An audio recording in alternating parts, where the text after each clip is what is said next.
Rush hour at King's Cross, one of London's busiest underground stations. 6 different tube lines meet here, along with several railway stations, with 67 million passengers passing through it each year.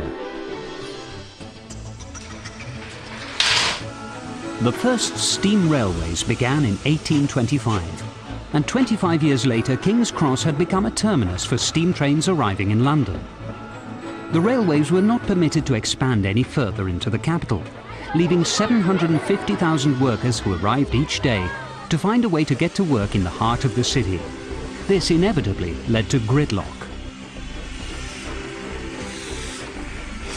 London of the 1850s was one of the world's largest cities. It was a massively growing industrial city and a port, the hub of the start of the British Empire. Interestingly enough, it was a very dense and crowded city. It was still largely built on its medieval street pattern, and it meant that people basically jostled together. People lived very close to their work, and it was a very crowded city full of cobbled streets, gas lights and horse-drawn vehicles. 150 years ago, London was grinding to a halt. It needed an ambitious solution to link the main railway stations to the city centre. There was only one way to go, and that was underground. I think it's important to remember that for most people, the thought of actually going underground and travelling at speed underground was actually a very novel concept. And many Victorian writers saw death and doom and destruction to people who actually travelled on underground railways. Newspapers such as The Times actually ran quite a fierce campaign against the railway, saying that even if it worked, technically it would never pay because people would never use it. They were speculating about underground passages soaked with sewage drippings and infested by rats. One man, Charles Pearson, persuaded Londoners that they needed a transport network beneath the streets. He knew that if people could get in and out of the city easily, they could live further away, and the slums in London would become a thing of the past. Charles Pearson was a lawyer associated with the City of London, and he was the person who really first pressed for the building of the Metropolitan Railway, which was the world's first underground steam railway. And Pearson basically came up with the idea of digging a trench down the middle of the road, of roofing it over, and running his railway in the bottom of the trench. The Metropolitan Railway Company broke ground in 1860. The building method used was called cut and cover. It involved digging tunnels which were over 20 foot wide, laying 2 tracks side by side, and then bricking these over and replacing the road. The project was expensive, took 3 years to complete, and caused havoc to homes and businesses. The new tunnels were very shallow, running only feet below the surface, as can still be seen in Notting Hill. Numbers 23 and 24 Leinster Gardens are identical to all the other houses in the street, but their facade is merely a wall, 5 foot thick, complete with blacked-out windows and doors. They were built to fill the gap left in the row of houses when the line was built.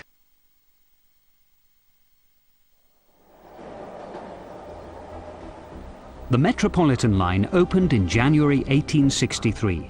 It connected the 3 major rail terminals at Paddington, at Euston, and at King's Cross, with the centre of the city at Farringdon.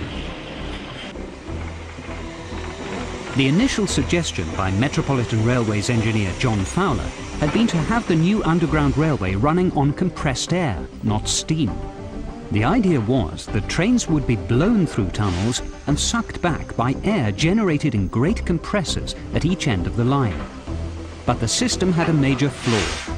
The compressed air leaked continuously through the tunnel joints.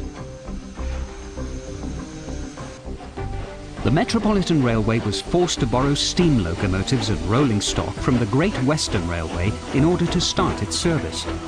It was a revolutionary idea and an immediate success.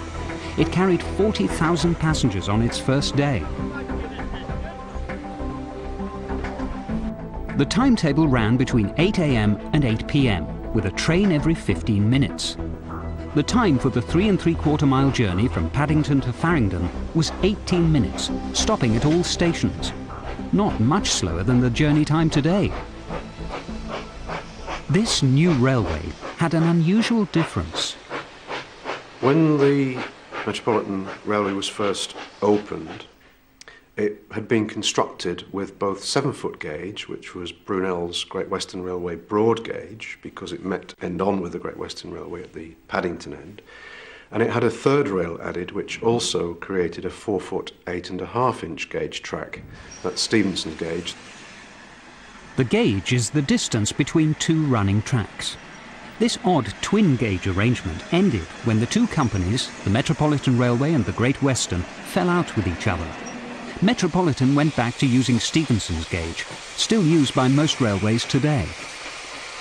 Without the locomotives from the Great Western Railway, the Metropolitan was forced to supply its own rolling stock, and for this they turned to the engineering company Bayer Peacock.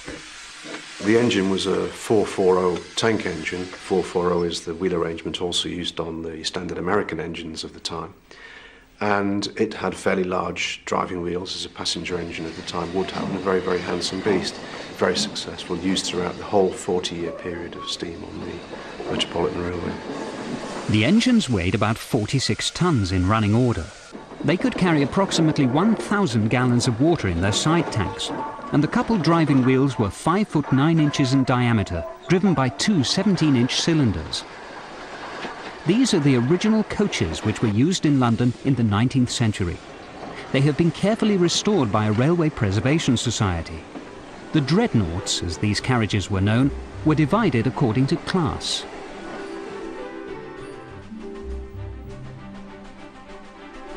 The fares charged to passengers on the Metropolitan Railway would have been according to the class they travelled in. First class would have been used by top city people travelling to their offices from their fashionable West London homes.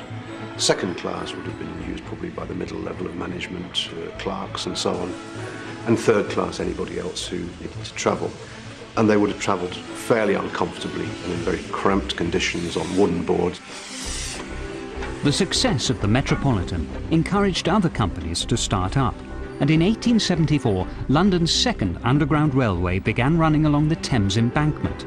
This was the Metropolitan and District Railway. By 1884, a complete circular underground railway had been constructed as a joint venture by the Metropolitan and the District Railways.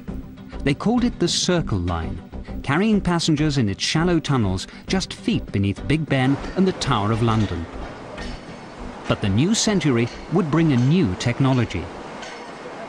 The use of steam locomotives on underground railways, particularly on the Metropolitan Railway and on the District Railway and some others, became increasingly problematical as time went on. The intensity of the service increased, the intervals between the trains shortened, and passengers were increasingly aggravated by the terrible pollution conditions which existed down there. At the same time, there were technological advances which were occurring in America, for example, and in Germany particularly, in electric traction. With electrification, the underground was able to expand. However, the extremely disruptive cut and cover method was no longer an option. London couldn't cope with the chaos to its roads, and so a new type of underground construction was needed. This was going to take the builders deep into the London clay. This is a standard London Underground running tunnel, manufactured out of cast iron lining rings. And this slightly larger section of tunnel that we're standing in is called a shield chamber.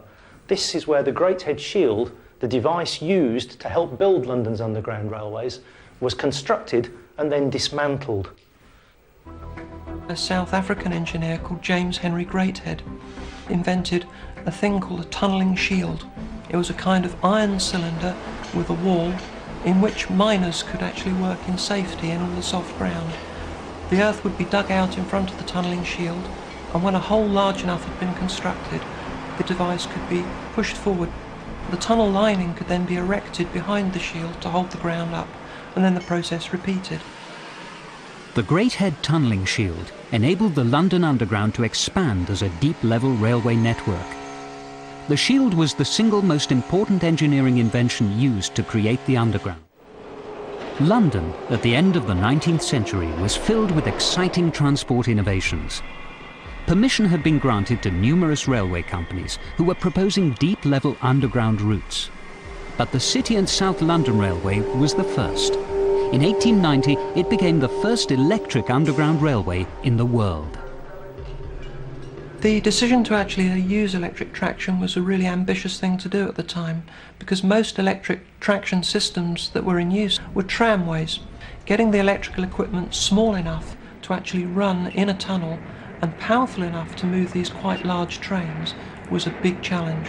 The only way they could do it was to put all the electrical equipment into a small locomotive. The power station for the line was down at Stockwell. The problems they had were that the distribution of electricity from the power station up and down the line was not very good.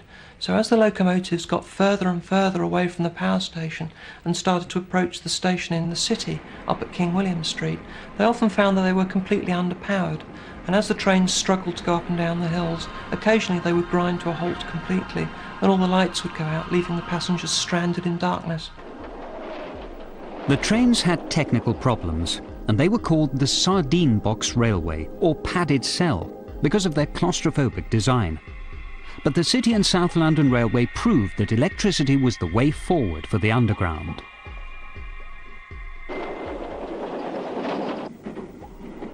Another electric power tube company began operating in 1900. The Prince of Wales, Queen Victoria's son, opened the Central London Railway. The line was built entirely in tunnels, 10 feet in diameter, and since it ran across central London from east to west, there was never much fear that it would fail from lack of passengers.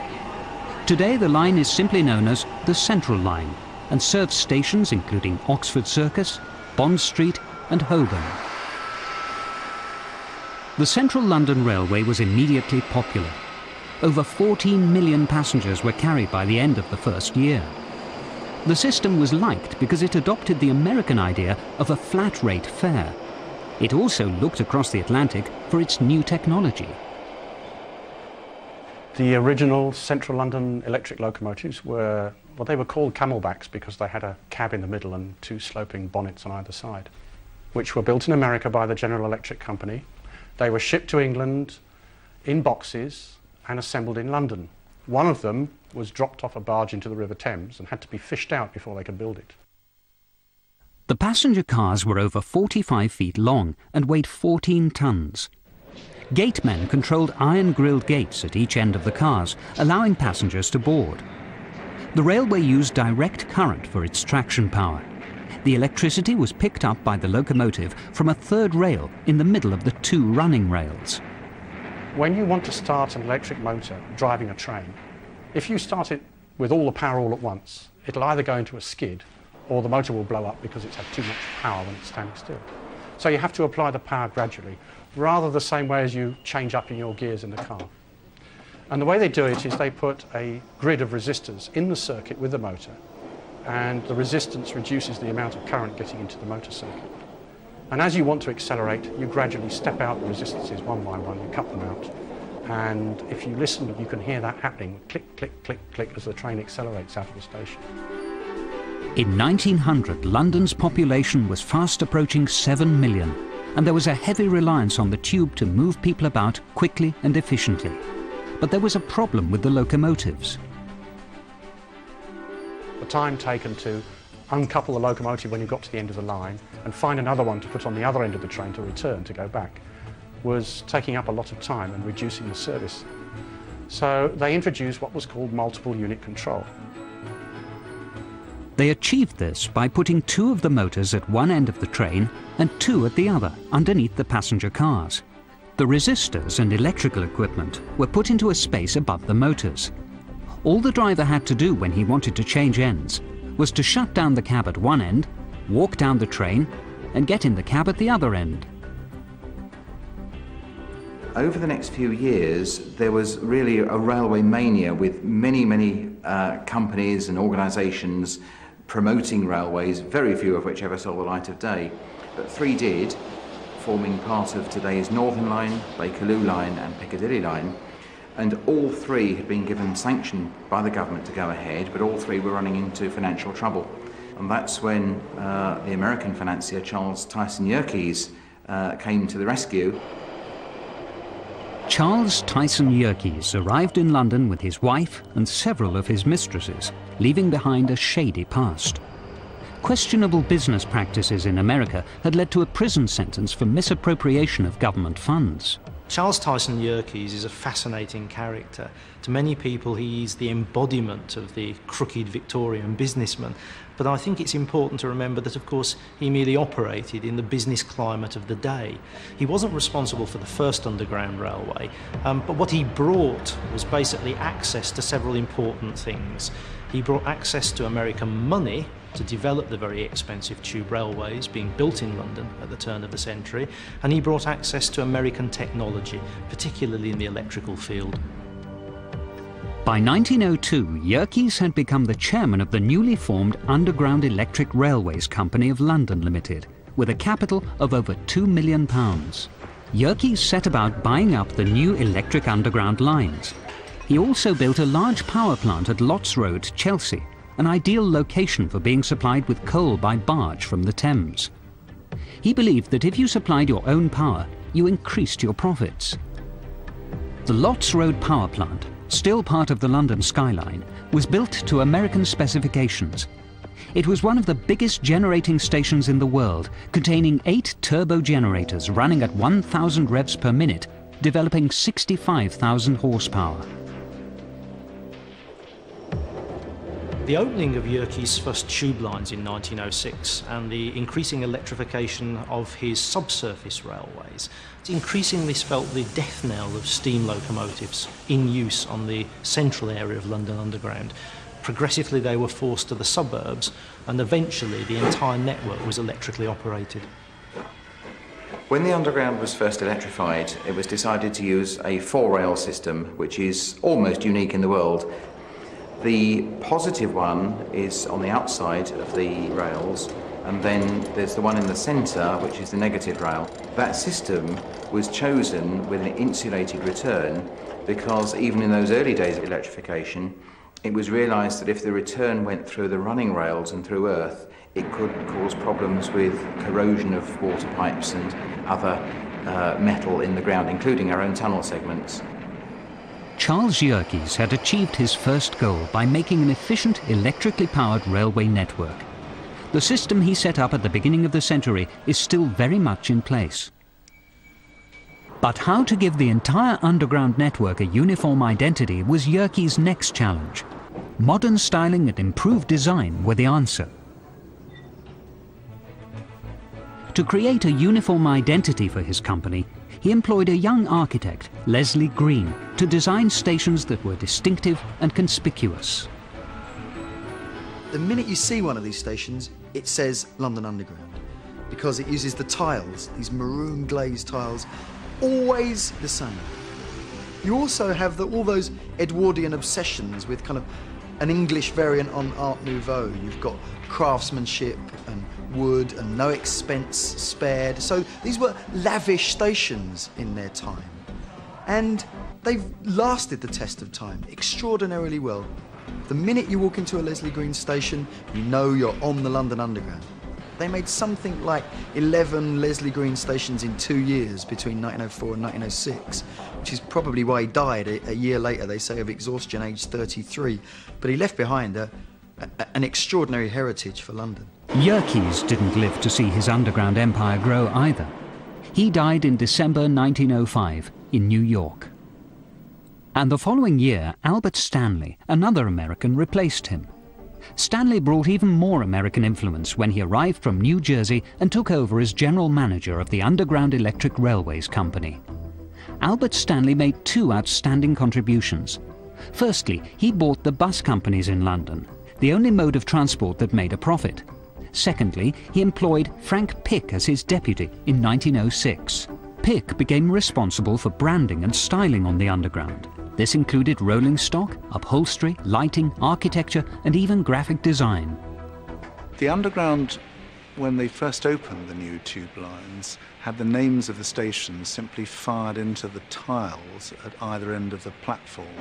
One of the first changes they made, so that the station name was distinctive, was to have the name printed on an enamel plate with behind it a red symbol, so that the lettering is on white on a blue plate with a red disc behind it. This became the symbol of the Underground Company and remains its corporate logo. This logo reinforced the way the 3 deep-level tube lines were seen to be part of the same company.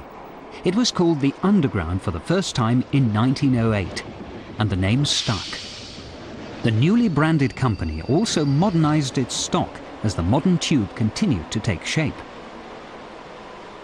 To increase efficiency, the Underground had to find a way of getting people on and off the trains more quickly. They solved the problem by the 1920s by building trains which had sliding doors on the sides, and the tops of the doors followed the roof profile so that there was headroom for people to get on and off. And this stock became known as the standard stock because so much of it was built that it was practically standard across all of the Yerkes tubes. The Underground had a modern identity and modern trains below ground, but it was about to play a major role in the shaping of modern-day London above ground. The Underground lines had expanded, and in 1908 one line came to the surface just to the north of London in open countryside. Within the next few years, an entire new community, Hampstead Garden suburb, developed around the base of the Underground station. Albert Stanley and his fellow investors realised that there was a great profit to be made in the expansion and development of the London suburbs, as did their arch rivals, the Metropolitan Railway. Together, the two companies expanded their networks beyond London, creating a new suburbia. The Metropolitan Railway had the smart idea of actually buying up land either side of the railway as it was developed out into the countryside, and then later using that land to develop their own housing estates. So they got the double benefit of not only the profits from the houses themselves, but also the profits from the people who bought those houses, then travelling in daily into London. The centre of London eventually stopped being the place where people lived and worked. The rapid growth in desirable suburban housing meant that the city centre was reinventing itself as a place to visit for entertainment and shopping. From very early on, the people who run the London transport system realised that what they were selling was not a transport system, but a city. See, if you're selling tickets on the tube, you don't say, come on the tube, it's great fun. You say, go to the theatre, it's great fun, and go by tube. Or you say, go shopping in the department stores. It's great, go by tube. The Underground network expanded from the centre of London and out to the suburbs, reaching ever more people. But to make a profit, it needed even more passengers. Frank Pick, the assistant manager of the Underground, hit on a radical idea, a poster campaign to promote the tube, not just as a way of getting to work, but for leisure activities. By the 1920s and 30s, the Underground was producing a really large number of posters, and they had easily fulfilled their function of just publicising the system and getting people to use the Underground. And they became much more than that. They became a way of actually promoting London. So they've sold the West End as the place to shop, the place to play, the place to drink, the place to flirt, the place to do all of those things. Consciously, posters saying, come to the West End, it's great. Go to the theatre, it's wonderful. Go to Selfridges and spend your money and buy a 2-bob ticket. That's what they sold, and we bought it. The marketing and poster campaigns exemplified the forward-thinking and innovation of the Underground. And in the engineering arena, older technology was still serving them well. The original braking system that was used on London Underground was designed by George Westinghouse of America in the 1870s. It consisted basically of compressed air supply, which provided you with a constant supply of air, and the air was to use in the brake cylinders, and the brake cylinders were used to push a block against the wheel to slow it down during braking. On each car, a thing called a triple valve, and the triple valve recharged the brakes, released the brakes, and applied the brakes, so it had 3 functions. Technical expertise and simplicity were the watchwords of the London Underground. Simplicity exemplified by Frank Pick and his hand-chosen architects. In 1923, Pick employed Charles Henry Holden to design the stations on the City and South London Railway extension. Holden went on to create a house style that rationalised the often chaotic layout and provided a much more modern facade, still seen in many Underground stations. The design was a very clever one, based on simple geometric shapes and using a modern material and concrete for the roofs, but using traditional brickwork designs for the main body of the building, and creating what now in retrospect is some of the best modern building designs in London and perhaps in the rest of Britain as well. But in one key area, the Underground was far from simple. As the network expanded, it was becoming increasingly difficult to follow and understand the London Underground map. An alternative was needed. And so, in 1931, draftsman Harry Beck produced the first diagrammatic map. His solution was radical. He redesigned the map as an electrical circuit, abandoning geographical truth for the sake of simplicity. The central areas of the map, which contained the most complicated interchanges, were enlarged in relation to the outer areas. Initially, London Underground rejected the design because it was too revolutionary and because it had no bearing on the real geography.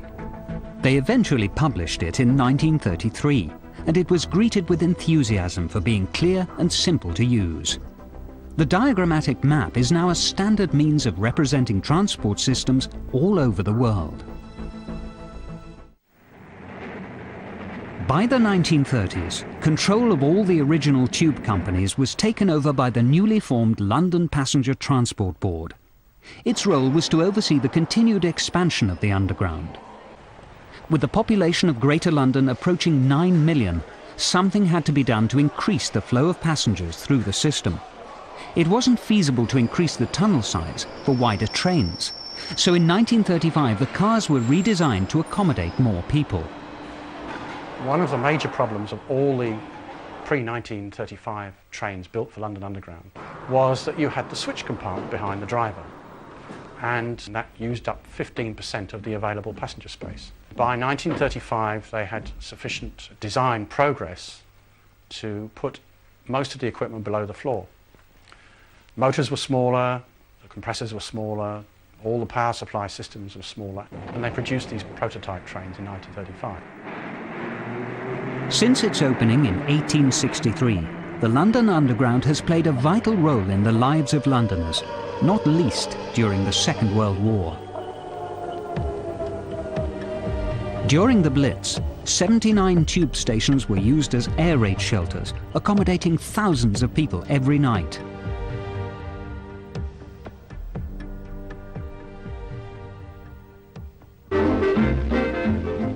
The 130,000 people who sleep every night in tube stations raise a good many problems.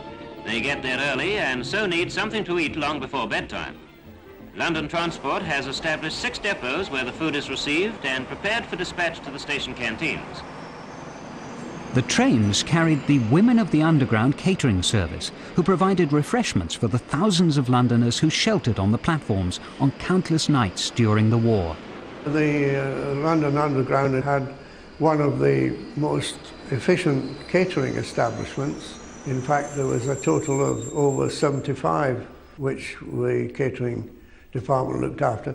And so they took on the job of providing refreshment trains. Buns, chocolates, timetables. Now these refreshment trains ran roughly about twice a day, once late evening and once before the service started in the morning. Tons of food are consumed every night. To prepare and deliver it is the work of over 1,000 people. As well as looking after the needs of the people sheltering in the tube, 17,000 women took on jobs in the Underground. They created a thriving underground world, producing weapons in the munitions and armaments factories beneath the city's streets. During the Second World War, large numbers of women came to be employed by the Underground Group, mostly in place of men, of course, who had gone off to fight in the armed forces. But they took on a variety of roles, not just working in stations, but also in engineering capacities, such as relaying track or working in the underground factories, building new rolling stock and repairing trains. Millions of vital bomber, fighter and tank parts poured out from this underground arsenal to the Allied forces in all corners of the world. The Underground was also important for the wartime Prime Minister Winston Churchill. The deep tunnels beneath Down Street Station became the subterranean headquarters for the War Cabinet. This passageway would have been the way out of the station up until 1932, but it had a much more important role during the war years. The Railway Executive Committee used this area for their meeting room, and it's where some of Britain's most important decisions for rail movements, troop movements during the war years were taken. But it also had another important use. Up until 1942, when the War Cabinet rooms were completed, Winston Churchill came here and met with some of the Joint Chiefs of Staff and with the War Cabinet. Here at track level, the platform areas were converted for use as a telephone exchange, as kitchens, as bedrooms and offices, and what we're standing in was one of the dining rooms. There were two dining rooms here, and we can tell that this one was one of the executives' dining rooms, and that was because they had wallpaper on the walls and a bell push to summon the steward. That gives you an idea of what kind of noise must have been present while people were trying to work, eat, and even sleep as trains were passing by the site not more than 6 feet away from where we're standing. Between August 1940 and July 1941, nearly 40,000 bombs and millions of incendiaries fell on London. Thousands of underground carriages were damaged or destroyed. But worse than the damage to the rolling stock and infrastructure of the Underground, several disasters befell the tube. Probably one of the worst was at Bank Station, which is right in the heart of financial London, where a German bomb penetrated the ticket office roof and slid down the escalator shafts before exploding, and it took over 18 months to reconstruct the station from the devastation caused. 56 people were killed in this disaster. In 1940, South London's Balham Station was also destroyed by a German bomb, which burst a water main, drowning 68 people who were sheltering there. One of the worst civilian disasters during the Second World War took place at a partially built underground station at Bethnal Green in East London. Following a false air raid warning, a woman and child tripped halfway down the staircases, and in the ensuing crush nearly 200 people were killed. This tragedy was so awful, the British government kept the details secret for nearly 2 years. After the war, the Underground required an enormous quantity of new rolling stock to replace what had been destroyed. The new trains took to the tracks on the District Line in 1953, just as the last of the wooden cars were scrapped. They were inspired by wartime technology. Following the experience with aluminium aircraft construction, London Underground used that experience to develop an aluminium car body. Aluminium was a good material to use because it was 20% lighter than steel, it didn't rust, and you could also get away with not painting it.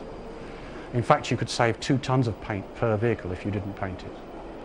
So in 1953, they tried running an unpainted vehicle around the system, and it was soon accepted by the public. So from that day onwards, all London Underground trains were built of unpainted aluminium. And only since the mid-1980s, when we were hit by the scourge of graffiti, did London Underground start having to repaint vehicles. As the new aluminium trains came into service, London Transport ceased its steam passenger train operation. In 1961, after nearly a century, the steam locomotives found their way into museum collections and enthusiasts' clubs. For London Transport, the future lay in automatic trains. They began experimenting with them on the District Line in 1962. On March the 7th, 1969, London Underground again took the lead when Her Majesty the Queen officially opened the Victoria Line, the first fully automated railway in the world. It was a pioneer. And the way it worked basically was that the driver would close the doors at the station and press 2 start buttons, and the train would accelerate and proceed to the next station, brake and stop in the right place without the driver touching any of the controls. Each section of line was divided up into blocks, a few hundred metres long, and each block had a signal protecting it, on the basis that you never allowed more than 1 train into any one block at any one time. If you automate it, what you have to do is to tell the train whether the block ahead is safe to go into. And they do that by transmitting a code through the rails, through running rails, and this code is picked up by 2 receivers on the front of the train. And those receivers basically tell the train whether it's safe to go and at what speed. The Victoria Line, with its new age 67 stock, was the most modern urban railway in the world. The busiest section of the line between Victoria Station and Buckingham Palace carried 15,000 passengers during the rush hour. With the opening of the Victoria Line, automatic fare collection was introduced to make the Underground more efficient. Passengers could purchase their tickets at machines instead of the ticket office. Their tickets were marked with a magnetically encoded strip that could be inserted into an unmanned barrier machine, giving them access to the platforms and the trains.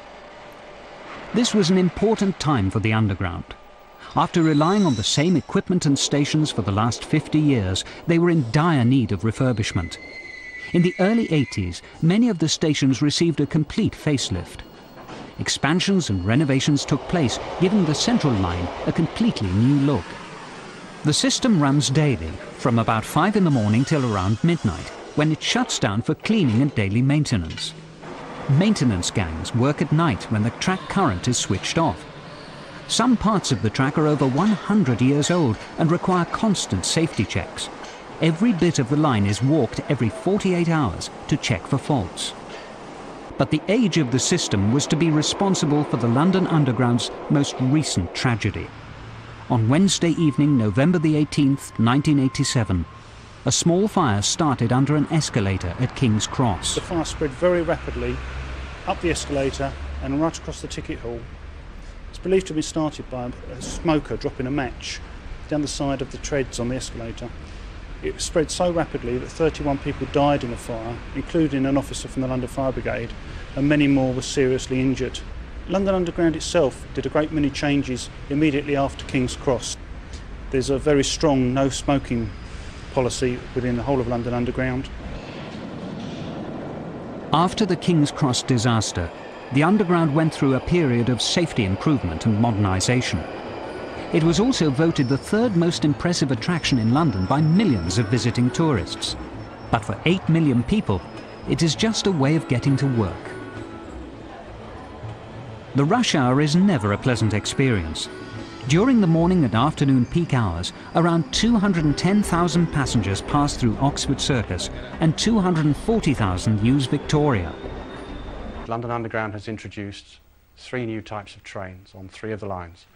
1992 on the Central Line, and 1995 on the Northern, 1996 on the Jubilee.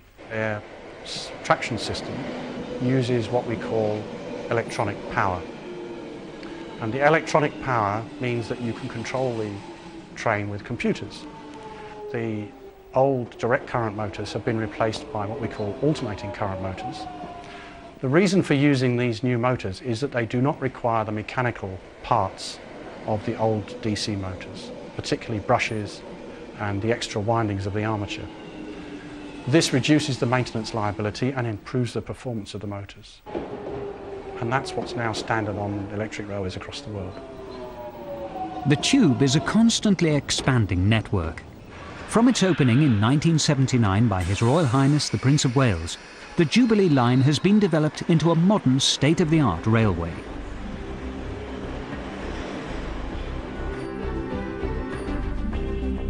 The Jubilee line extension has taken 30,000 people 6 years to build. The additional 10 miles of tunnels crossed the River Thames on 4 occasions, and 10 new stations are now in operation on what is one of the most high-tech and advanced underground railways in the world. Architects Foster and Partners created the space-age look of Canary Wharf Station. With projects such as these, there really is an interaction between the architecture and the engineering of the stations. They're very complex building projects. Canary Wharf was in a dock that had to be drained and then excavated still further, so they're very much below water level. So if you imagine the building being effectively floating in water, held down to the gravel levels below, Every time you build another massive building next to it, it causes movement within the overall box. So the planning of that and the thinking of that from an architectural point of view and also from an engineering point of view were very complex. The Jubilee line extension employs the latest technology to deliver an efficient and safe railway system. Safety is paramount, and this totally new line can run large numbers of trains at any one time on the system. The trains are all new and are all controlled from their state-of-the-art nerve centre. Radio links enable the centre to be in contact with every driver, and onboard information systems keep passengers aware of changing travel details. But with nearly 968 million people using the tube every year, the system will need to be more widely modernised. I think Londoners want an underground system which enables them to travel to more places in more comfort. Tourists do seem to be markedly keener on the underground than native Londoners, probably because they don't have to use it every day.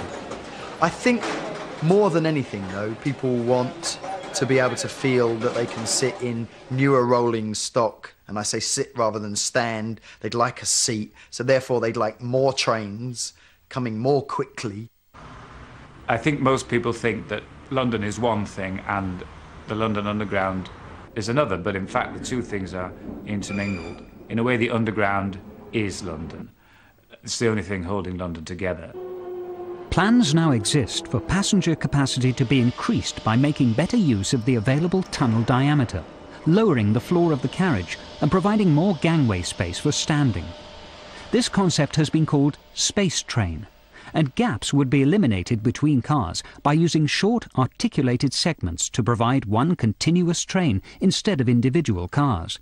It is hoped that the space train will transport 60,000 passengers per hour along the Victoria line. The Underground as we know it is just about full.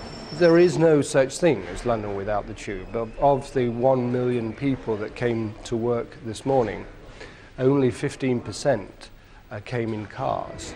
85% came by public transport. Half of them used the Underground for part or all of their journey. As the tube grew, that London grew. The railway system is what makes London live and breathe. 137 years ago, steam trains carried passengers beneath the streets of London on the world's first underground railway. Electric traction modernised and expanded the system, taking the tube lines deeper beneath the city's streets. As London's population has grown and the traffic problems increased, the tube has become indispensable, and it is now recognised all over the world as a symbol of London.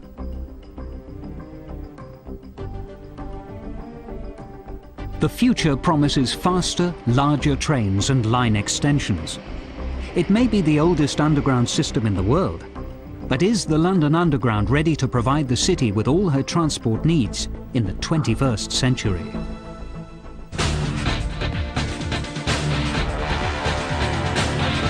Stand clear of the doors now. We'll be back tomorrow with another wide array of history programmes, starting at 8 in the morning with another chance to catch R. Lee Ermey's mail call. Join us then, or later if you can. For now, I'll wish you good night from all the History Channel team.